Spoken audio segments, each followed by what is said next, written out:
Halo dok. Halo, Berarti nggak bisa pakai mic dia dok. Oke. ya, Saya dok. sehat, alhamdulillah sehat. Oke. Nah, sahabat bertua bersama saya saat ini sudah ada dokter Khairul Rizal. Nah dok, bisa dijelaskan sedikit dok tentang pekerjaan dokter sekarang? Oke, bilang bentar ya. Oke, Assalamualaikum warahmatullahi wabarakatuh. Waalaikumsalam. Ya, baik. Saat ini saya sebagai dokter hewan yang ada di Kabupaten Siak, yaitu di Dinas Peternakan dan Perikanan, wilayah kerja di Puskeswan Sungai Mandau, dan sehari-hari berpraktik di praktik hewan kecil yang ada di Perawang Siak. Nah, mungkin sekilas ya perkenalan sebagai dokter Oke. hewan Khairul Rizal. Oke dok, selain di dinas, kegiatan dokter apa saja? Ada apa pendampingan ke masyarakat mungkin? Oke, jadi selain sebagai dokter hewan dinas juga sebagai berpraktik di praktek dokter hewan di Perawang, juga kita ada mendampingi peternak lebah madu yang ada di Sungai Mandau di bidang kesehatan hewannya. Jadi kita berusaha memastikan bahwasanya ternak madu tersebut sehat sehingga produk madu yang dihasilkan oleh ternak tersebut aman dikonsumsi oleh masyarakat. Oke, dokter, salah satu hal yang penting yang perlu dimiliki oleh peternak madu itu kan ada namanya izin NKV, nomor kontrol veteriner Iya, itu. Nah, bagaimana proses agar petani atau peternak itu bisa mendapatkan izinnya, dok? Dan kenapa petani itu, khususnya petani madu atau petani yang menghasilkan produk dari hewan perlu untuk mendapatkan izin ini, dok? Silakan dokter. ya, baik. Nah, berdasarkan Permentan nomor 11 tahun 2000 yaitu NKV. Nah, oke, jelas ya. Oke, oke. Bun, Tadi ada terputus. bentar. Oke. Nah, jadi oke, Ada ya. terputus ya, dok? Oke, kita lanjut ya. Jelas ya. Oke, oke. Nah, Permentan nomor 11 tahun 2020 yaitu tentang nomor kontrol veteriner itu mengharuskan pelaku usaha ternak madu baik itu yang dari hutan maupun ternak itu untuk ada NKV yaitu nomor kontrol veteriner. Nah, nomor kontrol veteriner ini ibaratnya sama seperti BPOM. Nah, ketika produk madu, susu, daging, telur yang berasal dari hewan yang belum ada olahannya, maka ada sertifikasi keamanan pangan namanya, yaitu dari NKV, nomor kontrol veteriner. Nah, dan ini harus dimiliki oleh peternak agar produk madu yang dikonsumsi oleh manusia atau masyarakat tersebut aman dan tidak mengandung mikroorganisme yang menyebabkan penyakit bagi masyarakat yang mengkonsumsi madu itu sendiri. Nah, Oh, itu ya. kemudian Kenapa? ada ya, oke. Oke. Nah, itu sekilas tentang NKV. Oke, dok. Eh, ada salah satu pertanyaan yang muncul bahwa eh, bagaimana kalau untuk petani madu yang memproduksi dari hutan rimba, apakah mereka juga perlu mengantongi nomor NKV ini, dok? Nah, baik. Nah, untuk apa namanya yang madu yang berasal dari hutan. Nah, untuk masyarakat yang melakukan usaha tersebut, nah mereka harus ada namanya izin dari Kementerian Konservasi dan Lingkungan Hidup atau Kementerian Kehutanan. Nanti lari ranahnya ke BKSDA, Konservasi Alam. Nah, yaitu di bidang kementerian dari tentang ibaratnya apa namanya itu tentang kehutanan. Itu masuknya ke madu hutan. Oke, berarti dia Nah, konsepnya berbeda ya dengan madu peternak. ya benar. Berbeda ya, artinya Nah, artinya ya, prosedur prosedur perizinannya juga tidak sama dengan madu peternak tadi ya, untuk NKV ini ya. Ya, benar. Nah, di situ Nah, apakah namanya NKV juga atau ada nama sendiri, Dok? nah, Untuk yang NKV itu. juga nanti setelah mendapatkan izin konservasi dari lingkungan hidup, nanti juga harus mengurus namanya izin NKV melalui Kementerian Pertanian. Kenapa? Karena produk madu ini sama-sama Oh. dipasarkan ke masyarakat.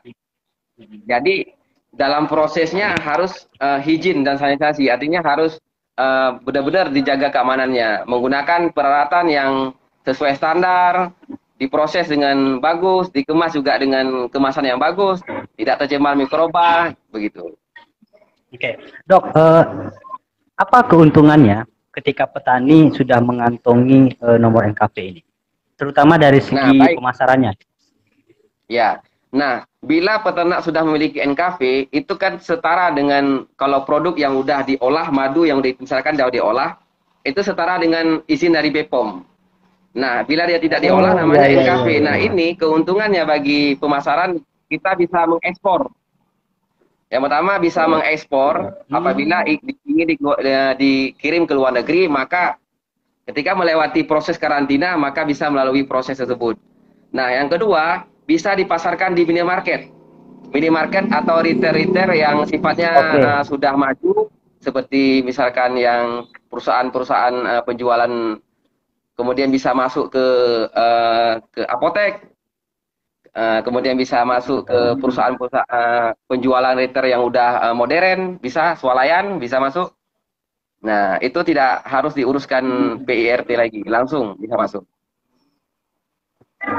Oke, Dok, berarti NKV ini merupakan salah satu syarat nanti ketika proses pengiriman untuk ekspor ke luar negeri itu dilakukan.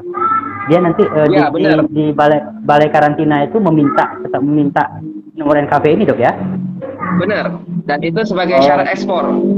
Jadi oh gitu. NKV ini nomor kontrol veteriner ini berlaku secara nasional dan internasional. Hmm. Itu berlaku berapa lama, Dok? Biasanya? Atau ada Nah, ketika pembaharuan kita, kembali? kita ketika diuruskan dia berlaku 5 tahun. Nanti bisa diperpanjang Oh gitu. masa Oke, berlakunya. dokter, untuk di Riau ini, apakah sudah ada petani madu atau peternak lain yang menghasilkan produk dari hewan yang sudah mengantongi nomor NKV ini? Nah, kalau untuk madu sendiri belum. Mungkin kalau yang Oh, lainnya sudah ada. Ya, kalau madu sendiri masih baru karena permentan tentang NKV ini yang 2020 yang mengatur jelas tentang peternak madu, yang madunya itu harus memiliki nomor NKV. Harapannya mudah-mudahan peternak madu kita yang ada di Riau ini segera mengurusnya agar bisa menjelajah lebih jauh lagi pasar yang bisa dipasarkan produk madunya tersebut. oke, dok. Sebenarnya sulit nggak, dok, kalau bagi petani untuk mengurus nomor NKV ini? Seberapa panjang prosesnya? Oke, tahapan yang pertama harus memiliki persyaratan administrasi tempat, kemudian rekomendasi dari dinas peternakan setempat kabupaten kota, kemudian rekomendasi dari provinsi, baru ke level nasional. Jadi semuanya nanti bisa dikonsultasikan dengan dinas setempat. Jadi peternak tinggal mengumpulkan persyaratan, kemudian bisa mengurus di dinas setempat. Oke, dok. Kalau dari dinas sendiri, dorongan kita agar masyarakat, agar petani madu ini lebih aware, lebih sadar gitu. Kalau mereka itu harus harus ya mereka harus mengurus nomor NKV ini gitu. Apakah itu sudah kita lakukan, dok? Sudah, Hmm. sosialisasi sudah berjalan secara nasional dan juga secara daerah. Secara nasional juga sudah aktif disosialisasikan NKV ini kepada seluruh masyarakat di Indonesia melalui Kementerian Pertanian, juga daerah juga mulai sudah aktif mensosialisasikan ini. Harapannya mudah-mudahan masyarakat bisa segera mengurusnya. Oke, dokter. Selain madu, jenis usaha apa saja yang wajib harus pakai NKV ini?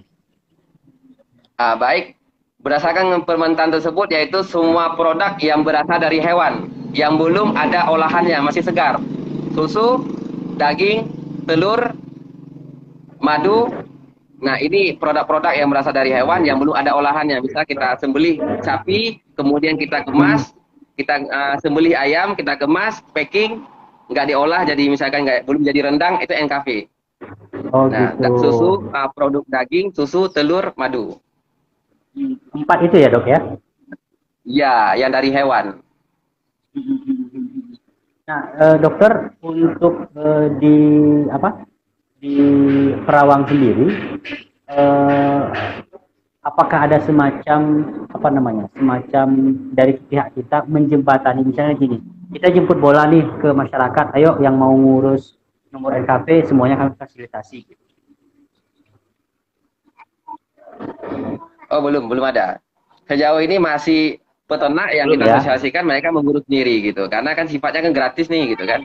Dia di pusatnya di kantor langsung gitu. Dok, itu setelah proses dan tahapan-tahapan tadi dilakukan, sampai nomor NKP itu keluar itu biasanya berapa lama, Dok? Atau tergantung, Nah, memang kalau tergantung dari ini pusatnya? iya tergantung pusatnya.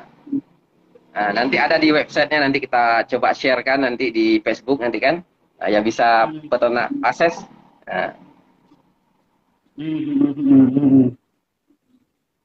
Halo? halo? Oke.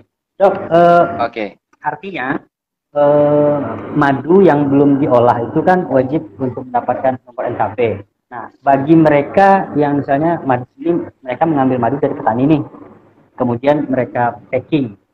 Nah, itu perlu nggak? Atau itu hanya perlu izin usaha dan label halal aja? Nah, kalau mereka ngambil madu, kemudian mereka packing, kalau nggak ada proses cuma madunya tok di packing, nggak ada penambahan lain, itu NKV. Oh gitu ya. Ya, syaratnya adalah tidak ada penambahan madu murni. Makanya kita katakan madunya kan asli gitu. Nah, Ya, ya. nggak ada penambahan lain. Oke, Dok. Kalau seandainya ini terjual di supermarket ternyata madu itu tidak ada nomor NKP. Itu apa tindakan seperti apa biasanya yang akan diambil? Apakah produknya akan ditarik atau memang lebih kepada jangkauan pemasarannya saja? Gimana? Putus-putus? Misalnya gini, di supermarket nih jual madu nih, jual madu, tapi itu belum ada nomor NKP-nya. Nah, itu gimana? Apakah bisa diberi sanksi atau seperti apa, Dok? Nah, sekarang ini masih, bentar, masih tahap sosialisasi. Jadi harapannya ke depannya semua produk yang beredar ini harus memiliki NKV. Oh, Nah, gitu. oke. Oke, terakhir Kita dokter untuk apa? Ah, ya, oke. ya silakan Lanjut lanjutkan. terakhir. Oke, siap. Bentar ya.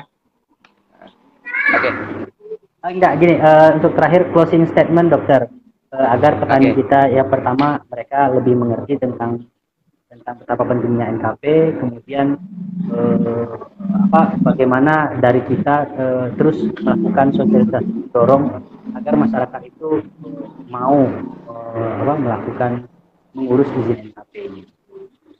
Oke. Oke, kata-kata dari saya mudah-mudahan kewajiban moral kita untuk menjaga keamanan dan produk yang kita hasilkan sendiri agar lebih berkah dikonsumsi oleh masyarakat. Ayo kita uruskan NKP karena keamanan bahan pangan menjadi suatu keniscayaan yang harus masyarakat dapatkan ketika mengkonsumsi produk madu kita. Jadi setiap produk dari hewan yang berasal dari hewan harus memiliki NKP untuk menjaga keamanan bahan pangan yang dikonsumsi oleh masyarakat. Oke, Dok, ini ada satu pertanyaan dari apa? Ini dia nanya, apa benar madu itu tidak bisa basi? Oh iya, madu itu sebenarnya basi itu sebenarnya kalau kita lihat dari segi kesehatannya kontaminasi dari bakteri pembusuk atau pengurai yang terkontaminasi ke bahan pangan sehingga merubah cita rasa dan menyebabkan kerusakan bagi bahan pangan itu sendiri. Maka kalau produk kita yang kita hasilkan itu higienis, bersih, maka tidak ada basi. Kenapa? Karena kan bahan kadar gula yang tinggi dalam kadar gula yang ada pada madu kan ada kadar gulanya tuh, Hmm. ya kan? Fruktosanya. Dan ini sebagai pengawet alamiah.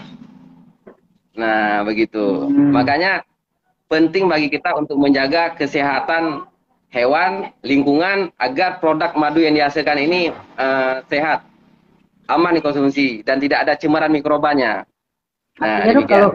kalau madu itu tercemar bakteri tetap bisa rusak ya? Bisa, makanya kalau kita minum bisa gejala diare, macam-macam, kesakitan. Nah, itu Pak. Oke, Makanya ada peran di situ, menjaga keamanan dan kesehatannya. oke, sip. Dokter, terima kasih banyak atas waktunya. Kali kita hubungi lagi, kita berbincang lagi. Oke, Terima siap. kasih dokter. Oke, oke. Oke, assalamualaikum. Demikian. Waalaikumsalam warahmatullahi wabarakatuh.